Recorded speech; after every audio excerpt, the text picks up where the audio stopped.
Right, Tell us how to sell drugs, Dan. Yes, well, yeah, I've got myself a little side hustle going lately. Selling. Well, I started with selling weed anyway. I mean, it all goes back to about a week ago now, when my RV got torched, or my motorhome, depends, whether you're an American or not. They call it a recreational vehicle. But anyway, my RV got torched, and so obviously I'm a bit out of pocket for that. So my uncle sets me up with a guy who can supply seeds.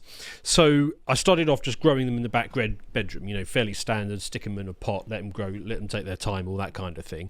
Then you just hand out, samples to, locals, nearby, people who sort of live in your area, and they're soon knocking you up for more of it, which then brings you back to your setup, because now a couple of grow pots is not going to cut it anymore. You're going to need to get suspension racks in there and halogens and all the rest of it. You're going to need to get sprinkler systems, because you're trying to go for a bit of scale now in order to meet the local demand. And of course that takes up a lot of room. You've got an increase in capacity. Eventually you might need a whole house just to house your that very legal flower growing operation. And on the point of the halogens, and I'll give you an interesting little anecdote. So what a lot of people in this game do is they basically put their growing property under the flight path of a major airport.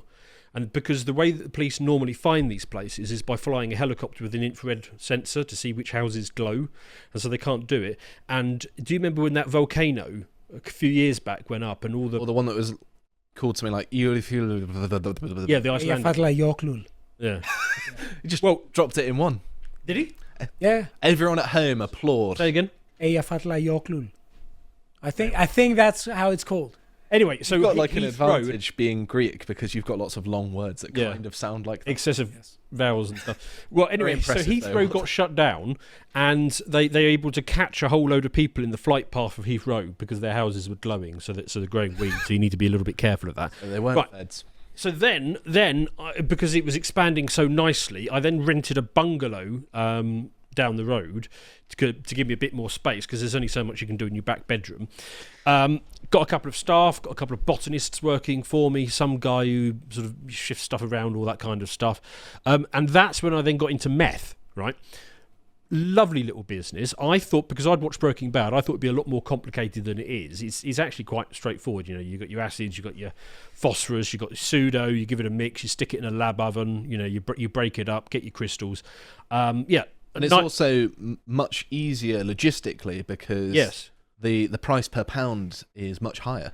Well, and it's going to get even more interesting from here, because I reckon that I've got to the level of rep in my game now that I can get a connect for cocoa leaves.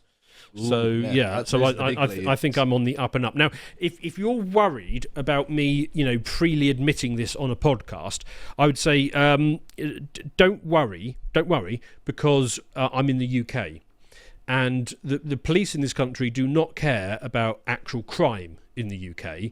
What they care about is something called non-crimes. You see, there's non-crime hate incidents. That's their favourite. They're back in business, aren't they? So if you're just selling a little bit of weed, the odd baggie of meth, they're not going to give you any problems. If you go on bloody Facebook and you say something that Keir Starmer doesn't agree with, that might make a normie not vote for a mainstream party, you're definitely going to jail. Like, your feet won't touch the ground. You will be treated to a display of efficiency in policing and judicial system that you would swear that Elon Musk had designed the whole system. Yeah, the police have certainly become much, much more political these days. Yes, it was all non-crimes again for speech and stuff. In fact, I was in a few months back now, but I was in Swindon Mackie D's, and this little hoodlum starts asking me if I've got £5 for him or something. He's like, well, why didn't you have your own money? He's like, well, I just got out of jail. He's like, oh, what do you do? He's like, I didn't do nothing. I was in for 6 years. And I instantly knew that he was lying, because in this country it's 3 years for not doing nothing. So he must have done something, otherwise he wouldn't have got 6 years. So anyway, maybe he did nothing twice. Could be. Yeah, it could be. Yeah.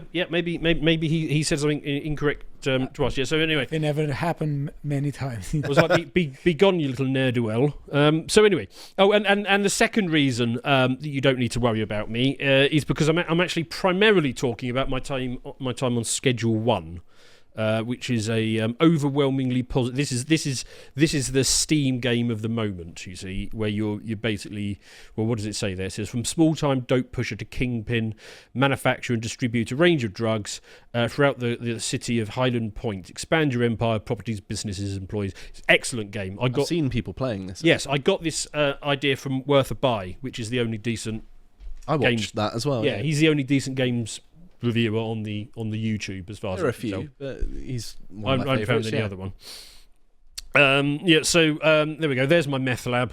Could do with tidying up. I need a cleaner or something like that. Yeah, look, all those tin cans on the floor, Dan. It's like your desk.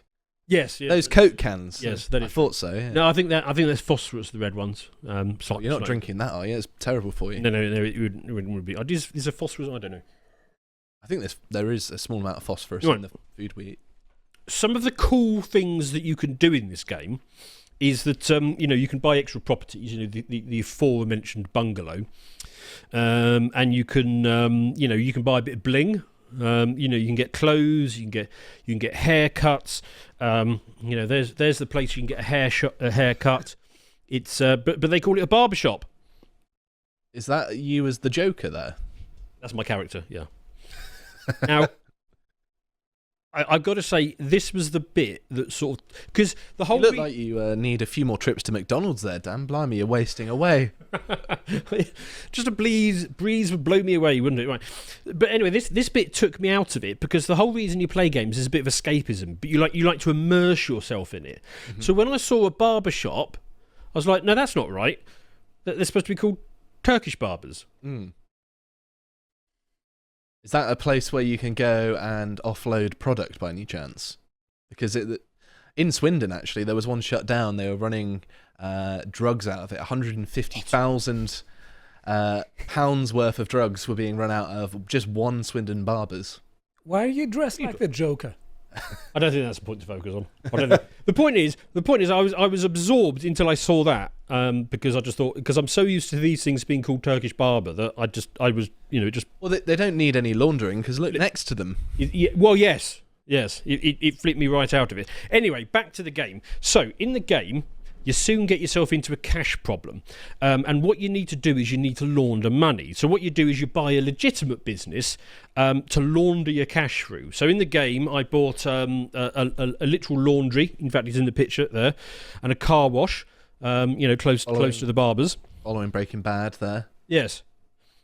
And actually, while we're on the subject of Turkish barbers, has anyone noticed that they're never actually Turkish? No, they're very rarely Turkish, and it's sort of like how Chinese food or Indian food is actually quite often run by people from adjacent cultures. Like it could be Bengali or Pakistani, but they'll call themselves an Indian takeaway because it's got better marketing. I don't know if they could get away with it. You'd want them to be at least a little bit Asian, wouldn't you? Well, I've been to a Chinese restaurant. Sweet and sour from a Pakistani. I've been to a Chinese restaurant where it was Englishmen staffing it, which was weird. I was just like, this is the one place I didn't expect you to be, but here we are. Well, yeah, but I mean, it is true. If you've ever been into one of these and you greet them with a hearty merhaba, they don't know what the hell you're talking about because they're not Turks. They're, from my experience, they're usually Albanian. From what I've seen, which and that got me herds around Swindon. Okay. But that you see that got me as well, because the other day I saw this stat, and this stat is talking about highest arrest rates by nationality. So the Albanians are 32 times overrepresented by their population in the UK, which is very significant. So Albanians, Afghans, Iraqis, and Algerians, they're all the sort of people that seem to be staffing all of these Turkish barbershops. So that doesn't make any sense to me, because how can these people possibly be committing all of these crimes, right, when they spend all day in a Turkish barbershop? They can't be doing both.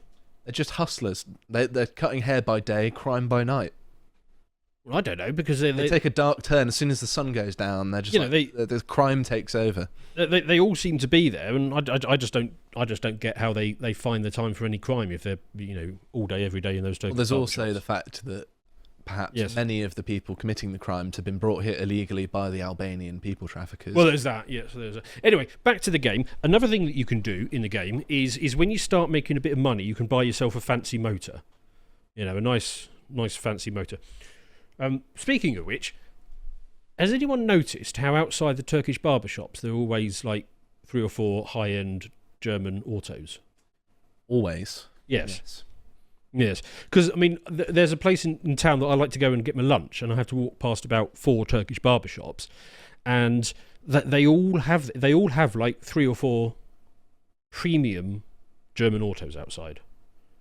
And they're all quite new reg as well, so they're probably higher purchase. Well, they've got a good corner on the market. You see, hair, it grows. Yes. And you've got to continually get a haircut. It's not like something that you can get this service once and it comes back. So you see, what they've done is that they've just hustled their way to getting very premium cars. Like food. I'm obviously being sarcastic here. If you haven't got it, the one person in the audience, there's always someone. No. I think you're right, Josh. You're right, Josh, on this, because it's been throwing me off because I'm a bit weird, because I've got the background that I do, used to be a VC and stuff. I can't help myself when I go into a business but sit there and try and reconstruct the P&L in my mind. So if you put me in a restaurant, I'll sit there, I'll take a look at the menu, have a gander at what I think the average order value is, how many covers have they got, what's the flow, a little bit of dynamic of the usual occupancy rate across the day. Have a quick look at their staff costs, what I think the rent is, and I try and reconstruct the P&L in my mind. I just naturally do that as an instinct. I normally get it about right as well. The only time I got it seriously wrong was in a London venue.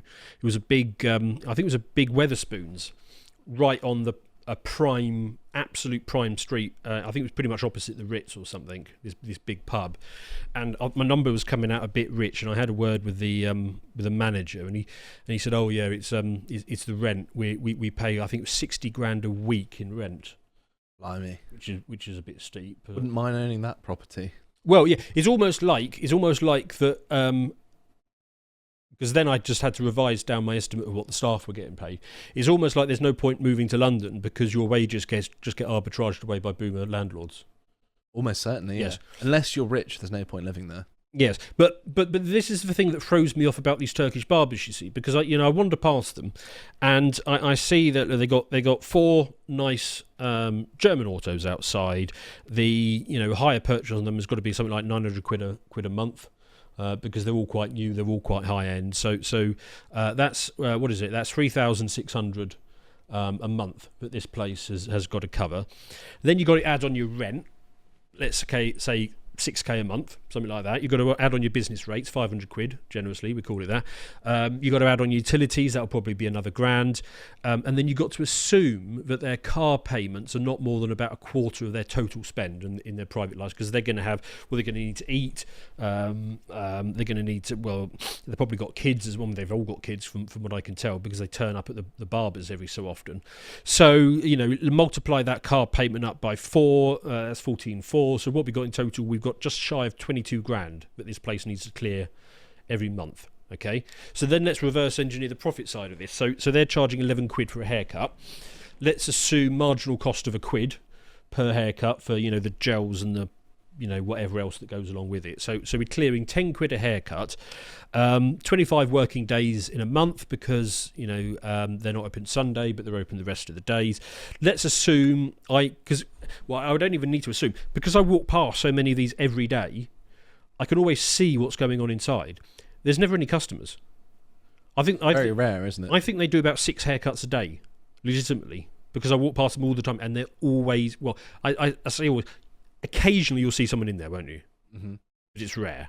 There are a few of them that do get customers, right? But I still think that they're money laundering fronts a lot of the time. Yes. If they've got more than 1 or 2 barbers in the shop, they're probably more likely to cut a lot of hair, because they wouldn't have them there otherwise, would they?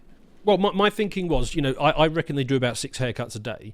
But let's say I'm wrong by half, and it's a dozen. And let's just say, I'm wrong by a factor of 3 on top of that. So let's assume they're doing 36 haircuts a day, 20 minutes per haircut.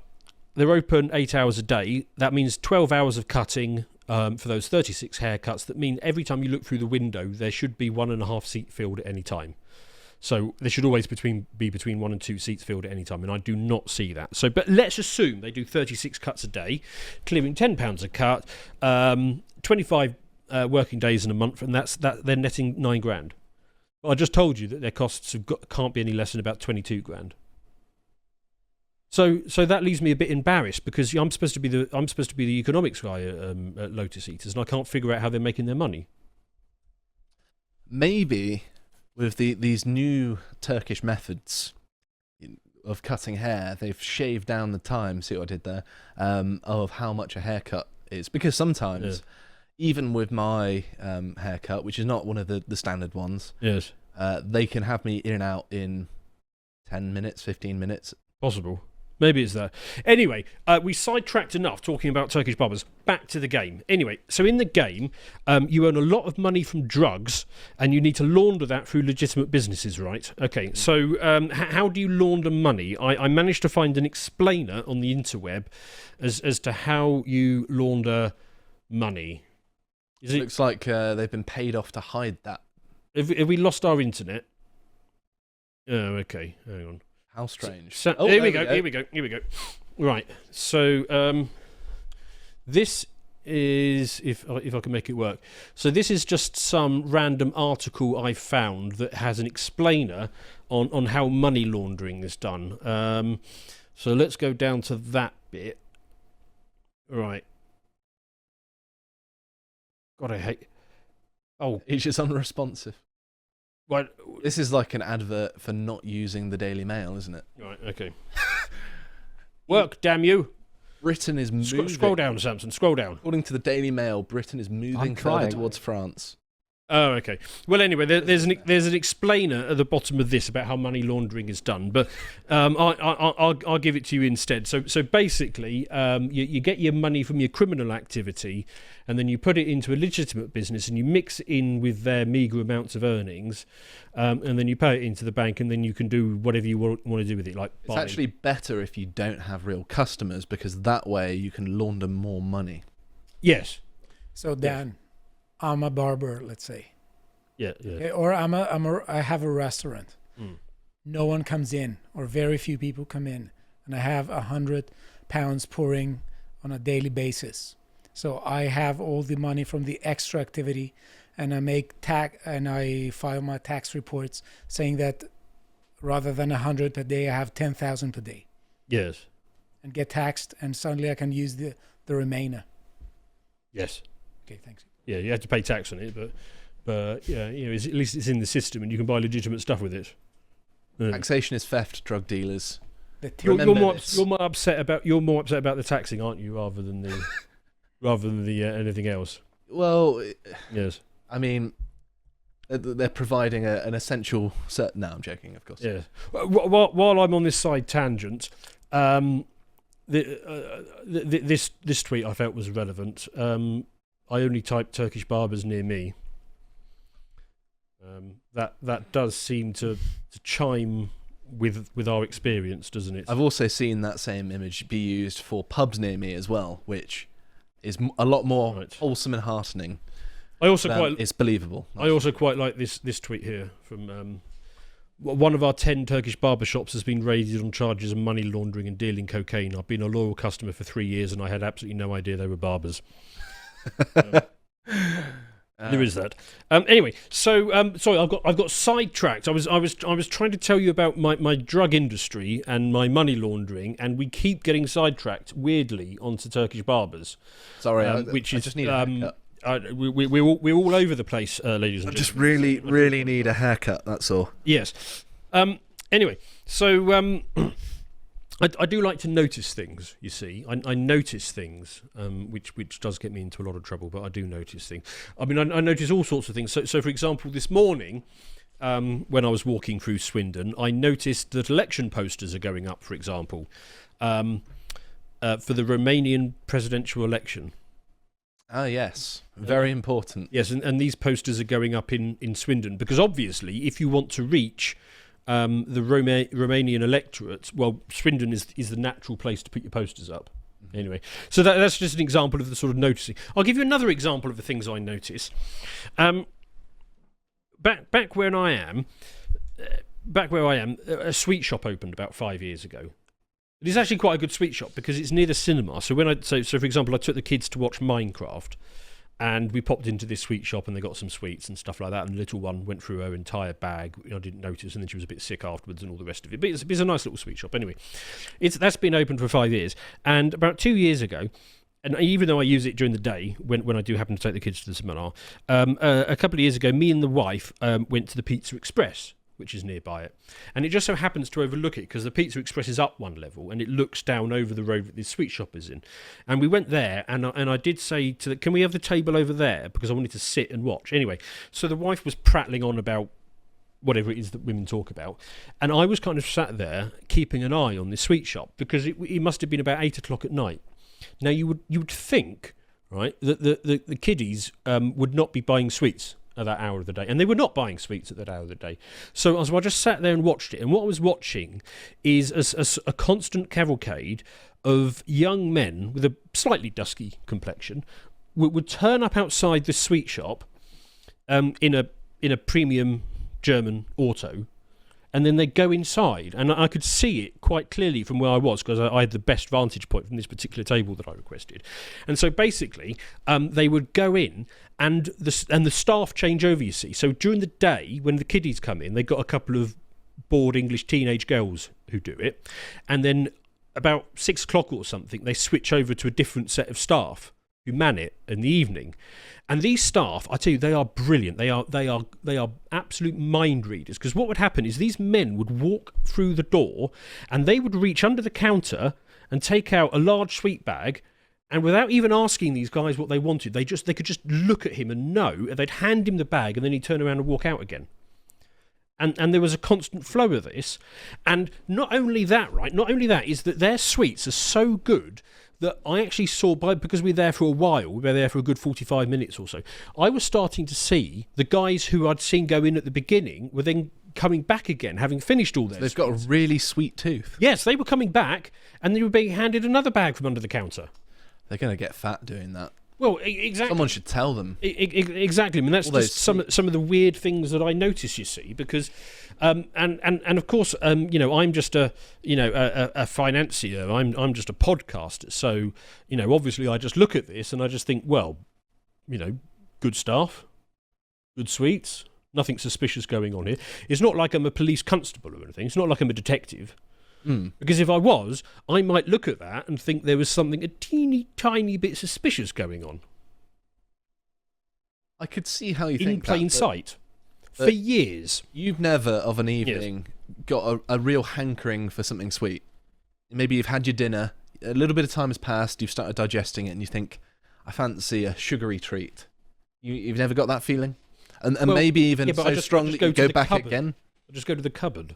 But you've got nothing there. You've got the need for fresh sweets, fresh off the shelves. Right. I mean, it must be that. Very Moorish. It must be that. You might say. And they're obviously attracting the right clientele, because I tell you, the motors these young gentlemen were driving were premium German autos. They really were. They really were. Anyway. We're now like 20 minutes into my segment, and I haven't actually done a segment yet. All I've done is waffled about a video game that I'm playing and things that I've noticed. So I ought to... I ought to try and dig up a segment. So let's go on to trending news, shall we, and see if I can find something that's topical at the moment. What's this? Let's go to the top of this. So trending news stories this weekend. What's this one? This is, I don't know why it started at the bottom. Very dramatic. Yes, we're gonna find out what is. Will the Daily Mail actually work this time? Yes. Stay tuned and find out. Good. So what's this? Here we go. So the trending news story from this weekend is police raid barbershops. The moment police raid barbershops as part of a nationwide crackdown on criminal gangs hiding in plain sight using hairdressers, sweet shops, and car washes. No way. Good Lord. I did wonder why my sweets were so Moorish. I've been eating a bag a day. Look at it. I've been very awake. Right. Hundreds of American-themed sweet shops, hairdressers and car washes have been raided as part of a mammoth operation on suspected money laundering rackets. Spearheaded by the Britain's FBI, the National Crime Agency, officers from 19 police forces in England hit 265 premises, which investigators believe are being used by criminals to hide dirty cash. No way. I never would have thought this. The only thing that I'm a bit surprised about there is the number 265. I mean, is that just in South Wiltshire or no? They said nationwide. It's not quite enough, is it? That's like 1%, maybe.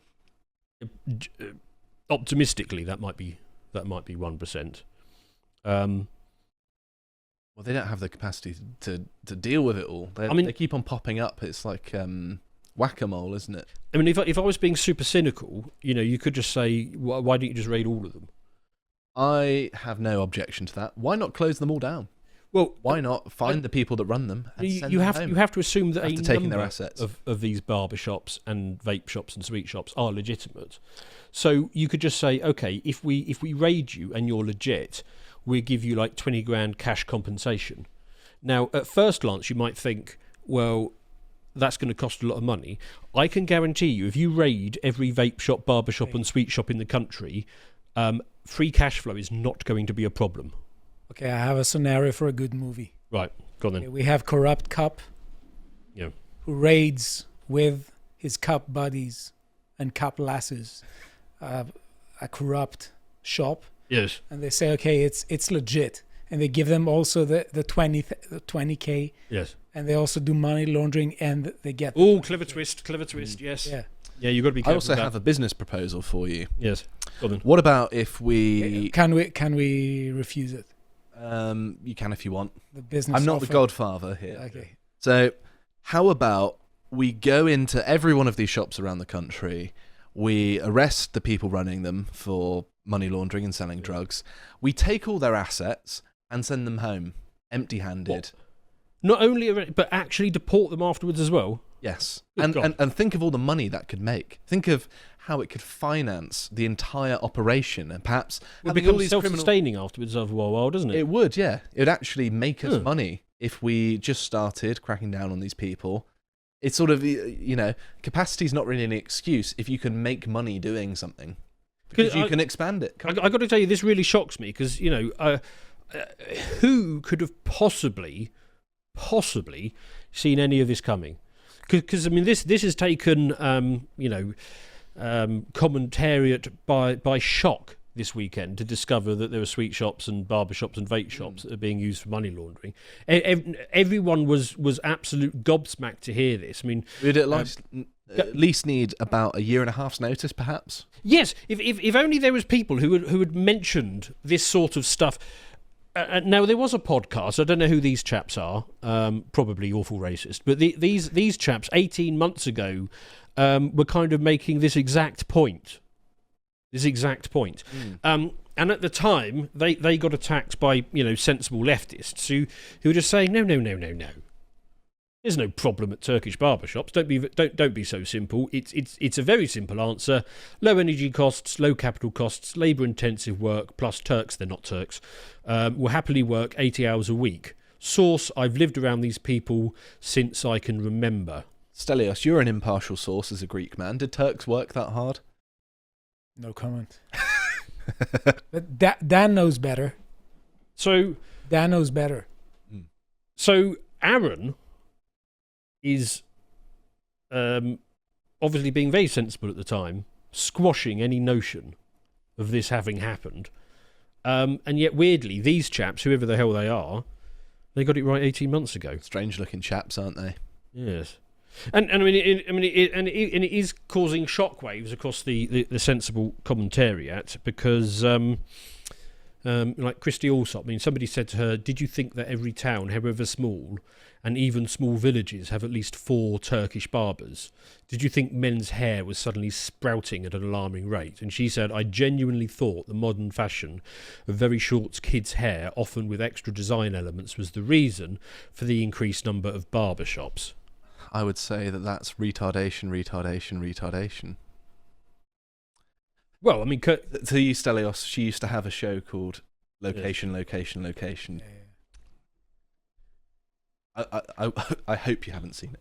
Well, Kirsty Allslop represents, what was the majority opinion in this country for the last 18 months, ever since that awful racist podcast started making a bit of a fuss about this. Funny thing is, I've actually spoke to some police officers about this, in passing, and they were well aware of this going on, and they were saying that they're just struggling to keep up with how many there are.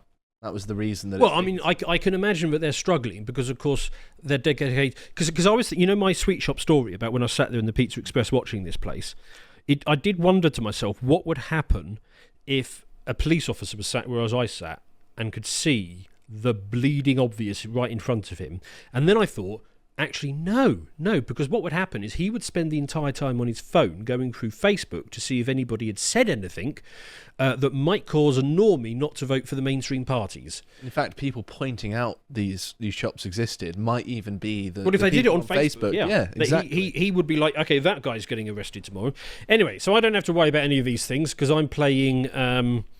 Let's go back to it. I'm playing Schedule 1, which is the hot new game on Steam about being a drug dealer. And if I was a drug dealer and I had loads of bling, do you know what I would spend it on? The merch shop.